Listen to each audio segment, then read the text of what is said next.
Should just be busted. Welcome back, everybody. On today's episode, we're discussing Brandon Cronenberg's sci-fi horror film Infinity Pool, which stars Alexander Skarsgård, Mia Goth, and Cleopatra Coleman. Infinity Pool centers around novelist James Foster, who is vacationing at a seaside resort in the country of Lautoka with his wife Em. James hasn't published a novel in 6 years and is hoping to find inspiration for his next book while on their trip.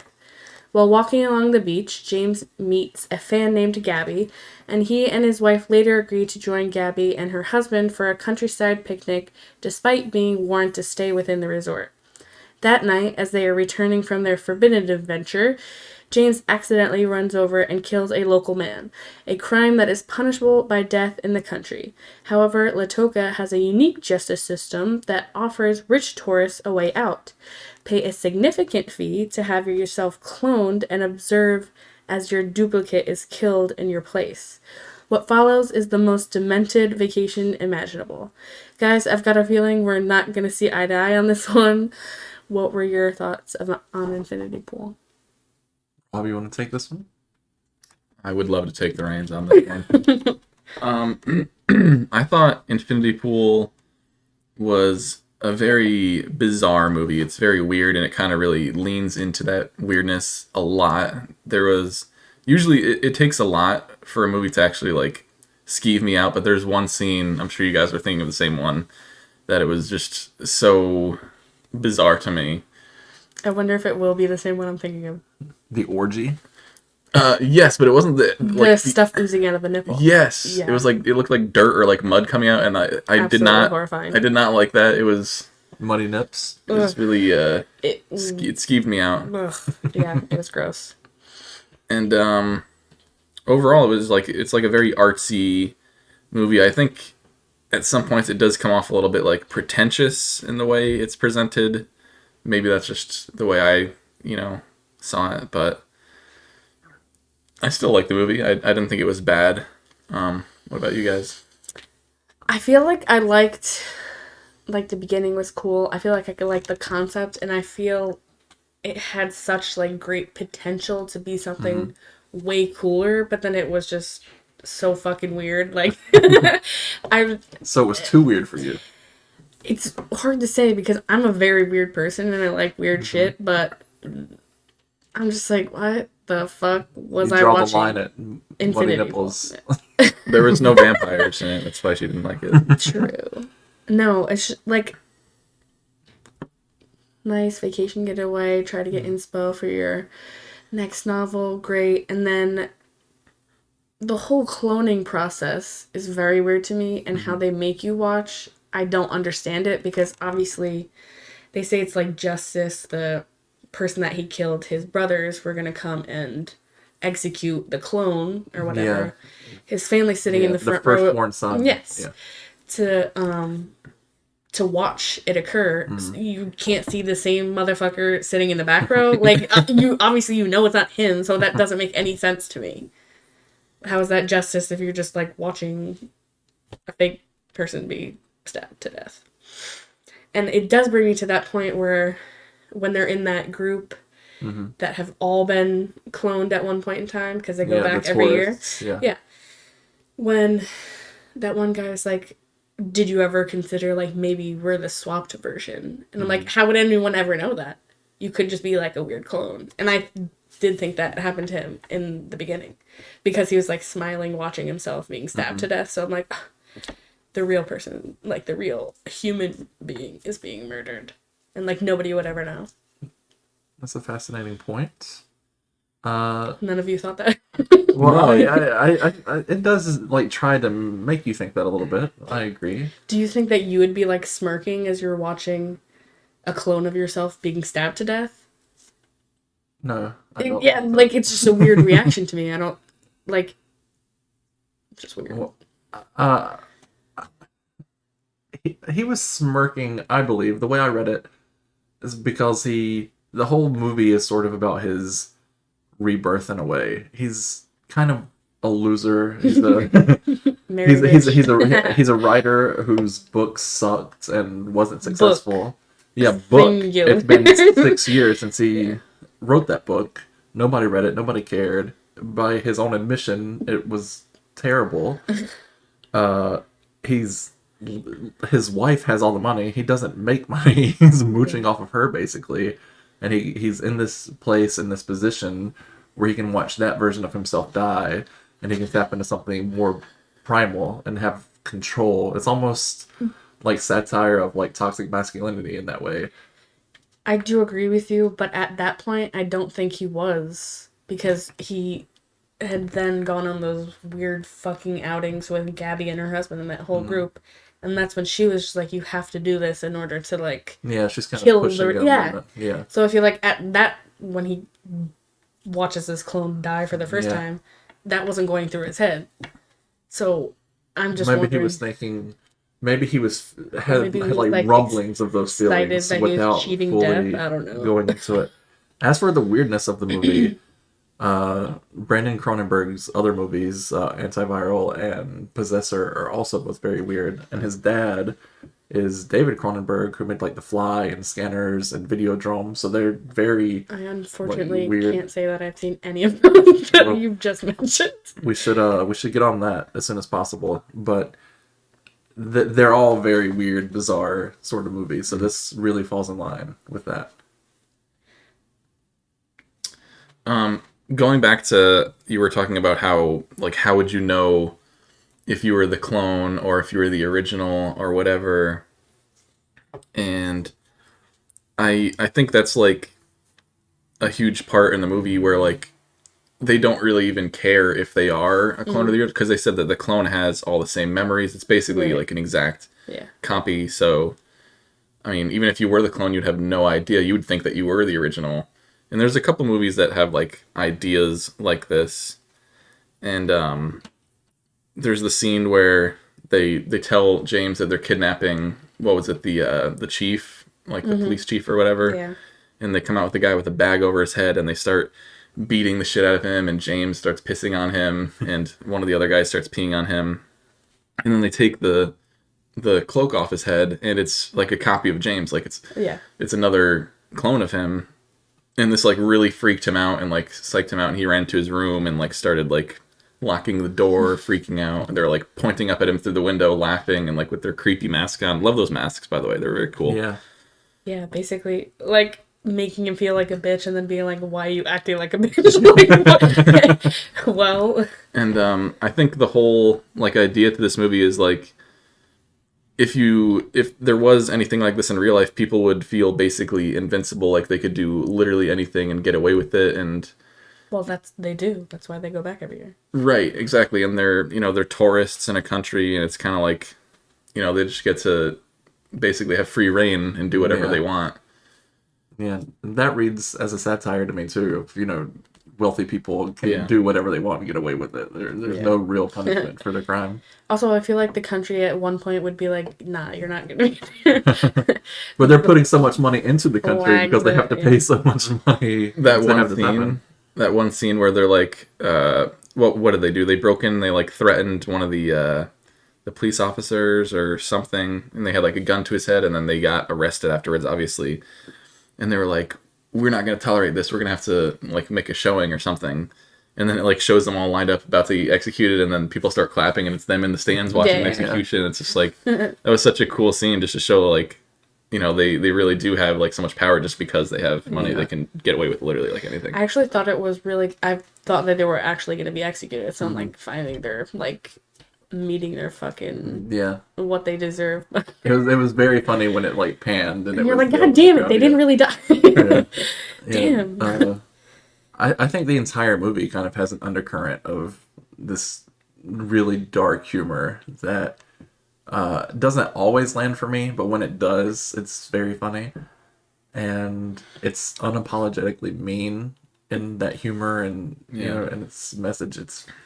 It's very cool in that way. I admired that about it, as well as the performances. Alexander Skarsgård and Mia Goth especially were both fantastic in this movie. Mia Goth continues to impress in the horror genre. Last year she had X and Pearl, which her performance in Pearl is one of the greatest horror performances I've ever seen. And I still have to In watch. this, she's, it's up there with her performance in Pearl. She's very demented in this movie. James. I was telling Laura that she's so good at acting crazy that it makes me wonder if she's actually Actually. crazy in real life. And then I said she's married to Shia LaBeouf, so she has to be fucking bonkers. And, yeah, like you said, she absolutely killed it in Pearl. In X, she was very good, and she's a really good actor. Skarsgård, Alexander Skarsgård, also did a fantastic job.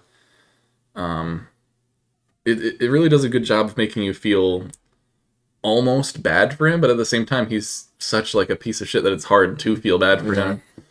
Like especially when he had to towards the end when he was sleeping in that farmhouse, and then they came out with another clone of him that they were like keeping as a dog on a leash. Yeah. Oh, yeah. And they like told him to kill him, and he said he wouldn't, and then he started fist fighting him and killed him, and Yeah. Dogs dying in horror movies, it's on the rise. And It's really rude, actually. yeah, that scene like almost makes you really feel for James, but then you think about like all the stuff that he has done up until this point. He's really like not very redeemable at all. Yeah. I think the part I liked was when he like thinks he's getting out. He's on the bus. He's like, Oh, yeah. yeah. And then like halfway through his voyage, they come pulling up on the side and they're like, you thought you were leaving. Which I also don't understand because like, why do they give a fuck that this guy is gonna like get through his life battle? Like, why do they care? And why not just let him go? They actually told him when they were like walking back or driving back and having him walk in front that like the earlier and through the midway of the movie, it makes it seem like he's kind of like in their clique and they're kind of like all, like a gang hanging out. But then at that scene towards the end when they're driving back, Mia Goth's character, I forget her name, she specifically says, we Think you're pathetic. we think you're pathetic and we were just gonna have fun with you, like make fun of you basically for this our vacation. And then It's like, don't you have something better to do with your vacation though? Like, I think that's like the point though, is they're so like depraved that this is the kind of stuff that gets them off. so do something fucking cool in your normal life instead of like rearranging your fucking furniture. It is very funny that conversation they're having when they're on the way back. Yeah, like nothing It's ever just happened, Very just normal completely stuff. normal. Yeah. Yeah. Vacation is over. We're back to just being Gotta normal go back to everyday work. people. He's going straight to work. Yeah. Oh, did you tell him you left the key under the rock or Yeah. whatever? Like Meanwhile, you didn't just murder some Yeah. guy and like. Skarsgård's in the back of the bus and cannot wrap his head around anything that's happened, and Yeah. he can't come back to reality. He's stuck in this vacation mindset that he was in. Because he's really the clone. He can't go back to reality. I think it's safe to say he's got a lot of inspiration for his next book. He's never gonna write it. He's a loser. It's pretty brutal. I mean, he was there on the island by himself, laying in the rain. He's not doing shit.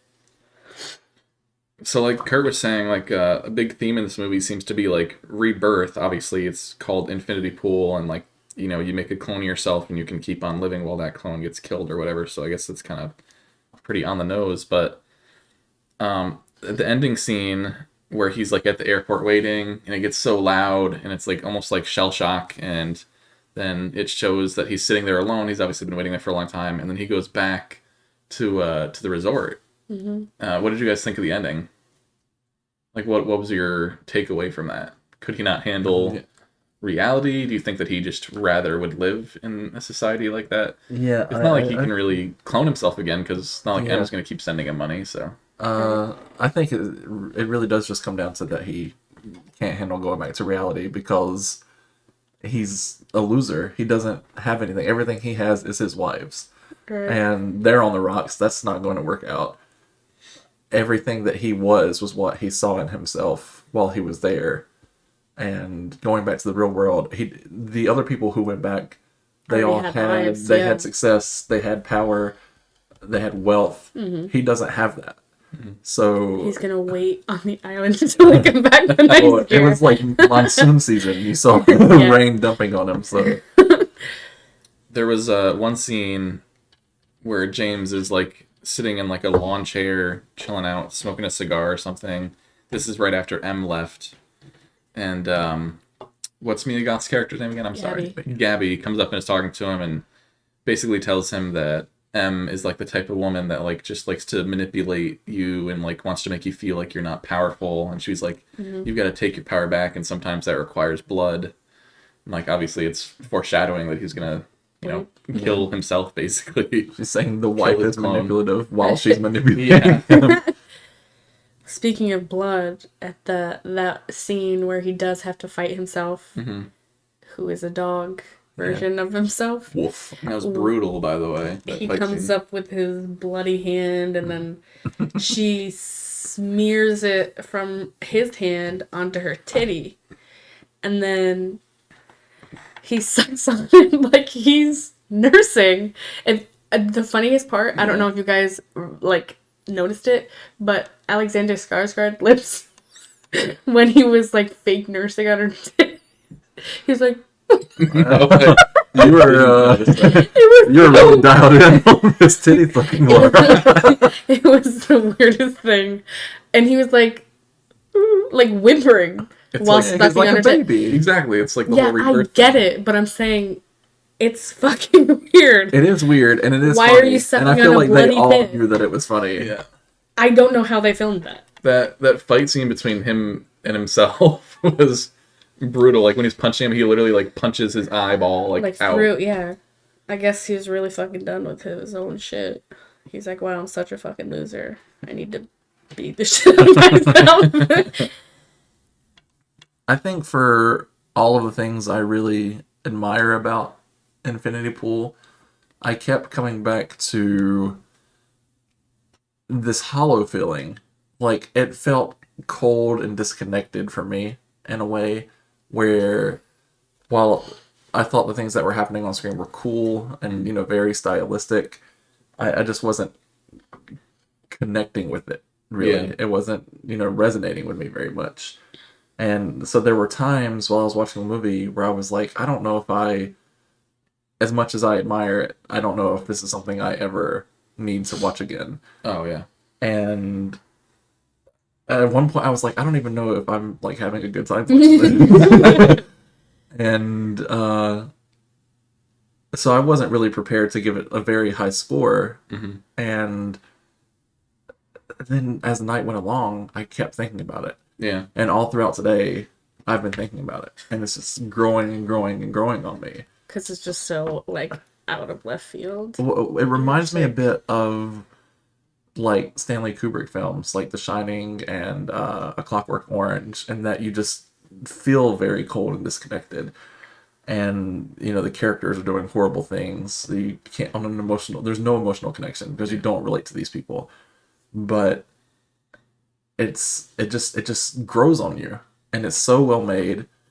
And I feel like this is a movie that 10, 15 years from now, people are really going to look back on and hold to a certain standard. It's very great technical filmmaking. And I feel like now I do want to watch it again and see if it resonates with me more than now that it's grown on me on a personal level. Yeah, I can say it hasn't. I won't ever need to watch this again. Now, we were talking in the car earlier, and you were saying how, because last night, when we watched the movie, you said, I would rather watch Missing again than watch Infinity Pool again. But then this morning, you flipped it around, and you were like, on second thought, I would rather watch Infinity Pool again than watch Missing again. And then I was like, I wouldn't ever want to watch either of them again. Which, we all give Missing a pretty low score, yeah. Actually, don't remember. I know I was 2.5 out of 5, Then and mine I was wasn't- higher Yeah, I was than gonna say, everybody. but mine wasn't that high. Yeah, I'm pretty sure I was a 1 on Missing. Yeah, you were. You wanted to give it a 0. It was pretty brutal. One thing in Infinity Pool I wish they had done more with was like the actual cloning scene. Like they did have the scene where they put that thing in his mouth to like keep his mouth open, and then Yeah. they throw him in a room where like it fills up with like blood. It looked like I'm not sure some It's kind of red very fluid. weird, and it's just on the ground. Like, I don't get what that thing and that blue stuff that comes out of like the corner.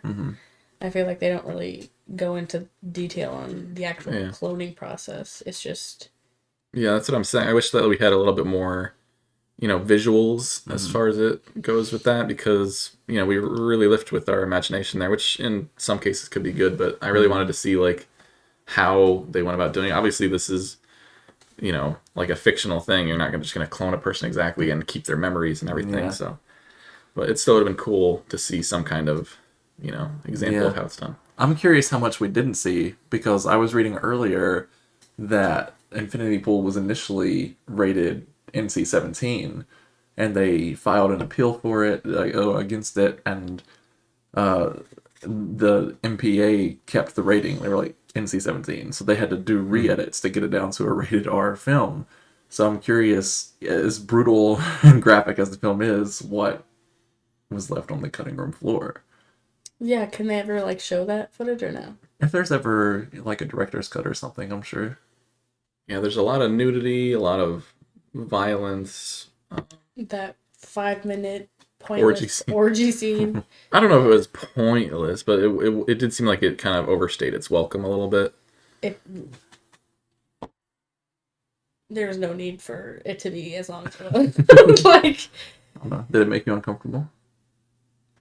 it didn't make me uncomfortable. It's just like after like a minute, you're just like, okay, like what the fuck is the point of this? I like that it kind of grew more and more grotesque as it went along. I also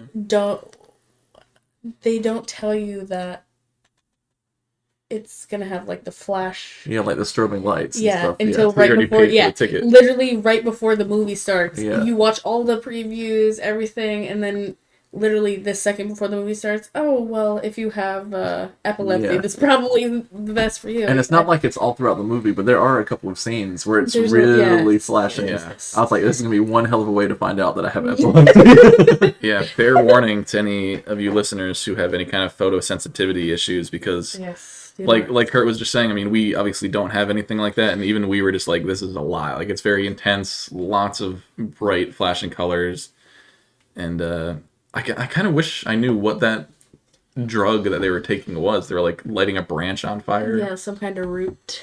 I don't think they really explain it. I think They she say says it's what like it is. from the but, gods or yeah, I don't- something. Yeah. It's very weird. Yeah. But also, I'm not huffing anything. Nobody's trying to make it anything, so that's fine. No, but if some like obviously she's very weird. If someone was just like, oh, let's take this to elevate to the next level, I'd be like, get the fuck away from me. To be fair, you won't take a Benadryl if you're having an allergic reaction. Well, we all can't be pill poppers like. Did any of you guys have like a favorite moment in the movie, or a moment that specifically stuck out to you? When his wife was just like, I'm out of here. That would have been me. She's like, how could you be so calm and cool? Like, just watching yourself die.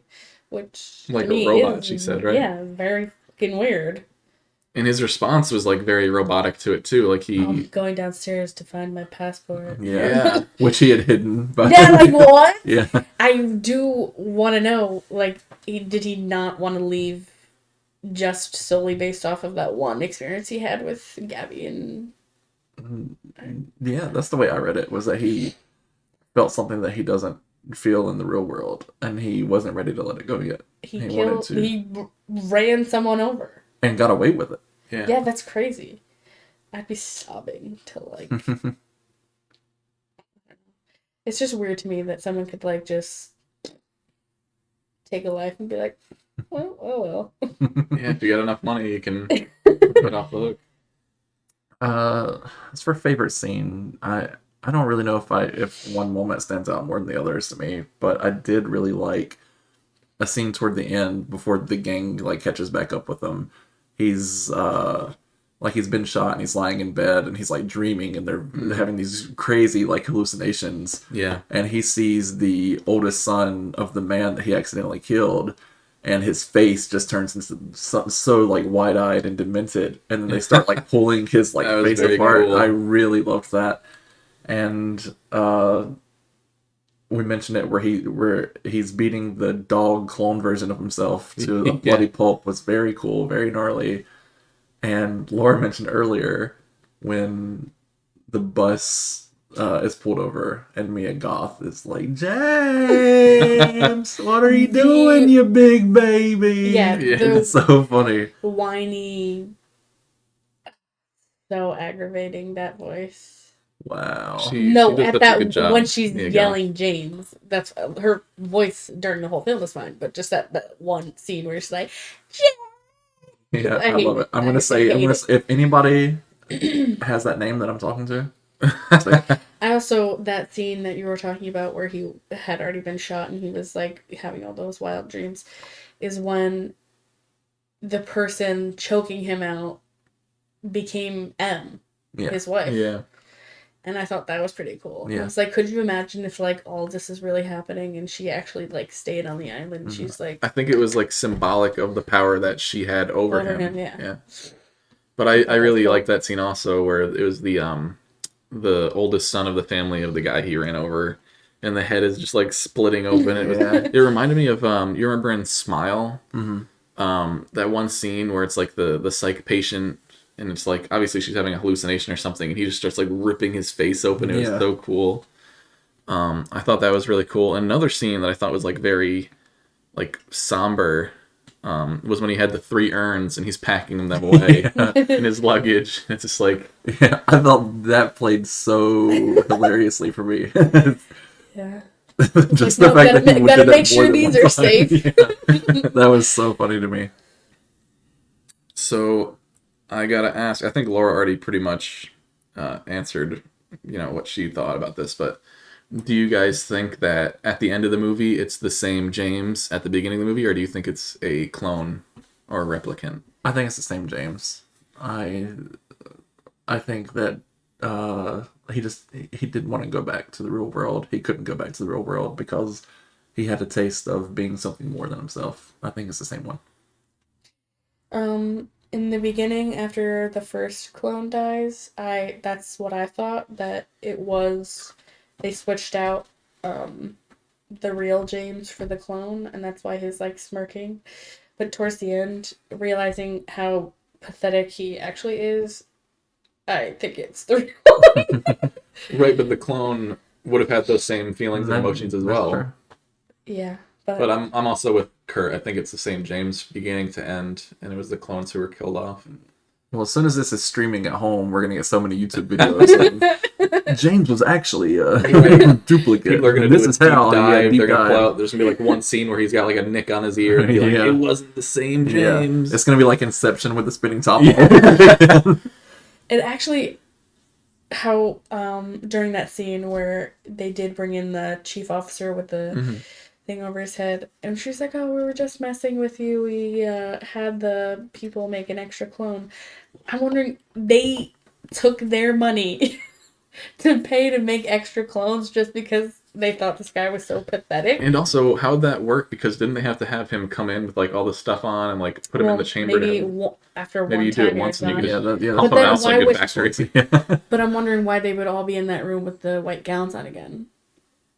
Because that would mean they would all have to be redone. I thought right? being in the room with the white gowns was just their way of like, Getting you're rid of it. prisoners. Oh, Yeah. okay. Yeah. I guess it's up to interpretation. What would you guys do if you had the ability to not be punished for your crimes? Have a duplicate killed in your place. What's the first thing you would do? No. I have such a guilty conscience. I would never be able to live with myself if I took another human being's life, even if it was an accident. There's no fucking way. I'd just be like, no. So you'd just be killed by the firstborn son. Yeah. I don't know if I'd want to go out in that fashion, but sure, you could kill me. I don't want to get stabbed 18,000 times in my stomach, but I would absolutely want to have a clone, but not to do crimes to get away with. I'd be very democratic about this too. I would have my clone go to work one day, I would go the next day. We'd split everything 50-50. Cleaning, you don't get to keep the laundry. clone. What do you mean? But The clone I'm not gonna- dies for you. I'm not going to have the clone do any, crimes or anything though. But you've already committed the crime. That's why you get a clone. What are you talking about? Why not just get a clone without committing a crime? Oh. They never said that was off the table. So they did say though that the clone feels feels and thinks the same way that you do, right? Mm-hmm. So if the clone goes to work and gets exhausted, does that mean that you also you like sing Yeah, like you're Evie like and Elliot? I think they mean that the clone is have like an all exact your- copy, yeah. not that like because when he was stabbing the clone, then he would have been. He would have felt it, yeah. too. So what you do has an effect on the clone and not the other way around. No, They don't feel like the physical exhaustion. They're just Yeah, an but exact I They just have mean your- like mentally. Yeah, Like if your- you're like their brain is wired the same way. Yeah, but they don't feel each other's pain because as he was getting stabbed, Yeah, I'm not saying that he like feels its pain. I'm just saying like So if- how would if- you feel his exhaustion? I'm saying Kurt? no, I'm saying exhaustion is a mental thing, and its brain is wired like that. So if you have if you already have an established exhaustion, won't it also kind of have like the same effect? On the like clone, but who cares? It's not going to affect If him. he's sharing his life with this fucking thing, maybe. Yeah, but if he's exhausted, then the clone would have to be exhausted to match him, right? I think we're getting a little off. This is a pretty advanced topic to be talking about clones. I don't think we would be sharing exact emotions. It's just we'd be exact copies. So like things could happen to my clone that didn't Yeah, of happen course. to me. But going back, Kurt is saying if you were to accidentally kill someone or whatever, would you Would I? take responsibility or would you pay for a clone and have the clone executed? One, I wouldn't be able to afford it. Same. Two, no, I would want to take responsibility for my own actions, but it would probably be very tempting just to be able to have like a get out of jail If you free card. okay, for Monopoly. if you could afford it, would you? No, I still don't think I would. What about you, Kurt? He's like, I already paid. Klarna, baby. Or easy payment. Oh god, that's hilarious. I think the guilt would be too much for me. Yeah, You know? definitely 100%. So do you guys want to give your final ratings for the movie? Laura gave it a 1.5. I would say out of 5, probably a 2. She only said 2 because I already said 1.5. Kurt, what did you give it? Wait, you gave it a 1.5? No, I was thinking that's what she would. I was give it. like, did I fucking miss it? Okay, so last night, my knee-jerk reaction was a 3. Right now, I'm giving it a Laura's favorite number. I'm giving it 3.5. Wow. But It is it's crazy. listen. It's still, it is still growing on me. I could Yeah. wake up tomorrow morning and feel like this is a 4. Yeah, It's I a don't see very how. strong Your, 3.5. your shit It's is literally growing. going in the opposite Listen, I direction. know. The more I talk about it, the more I appreciate it. The more I want to watch it again. Team Infinity. You know Pool. what? If you ever like have a shitty film that you guys like so much Wow. and want us to watch and review, Kurt's automatically gonna give it 5 or higher. I feel like you just can't hate on anything. Like we're not hating on it, but I'm saying You sound like a hater. But I'm saying like you're You're hating on me. you just love everything so much, and I think it's great. I got a big heart. So do I, an enlarged heart. It's gonna be Jesus downfall. But yeah, I would say a 2 out of 5. I wouldn't ever feel the need to have to watch this again. So we've got 3.5 and 2 out of 5. Rob. I gotta say, my initial reaction walking out of the theater last night was like, this is a 4-star for me, easily.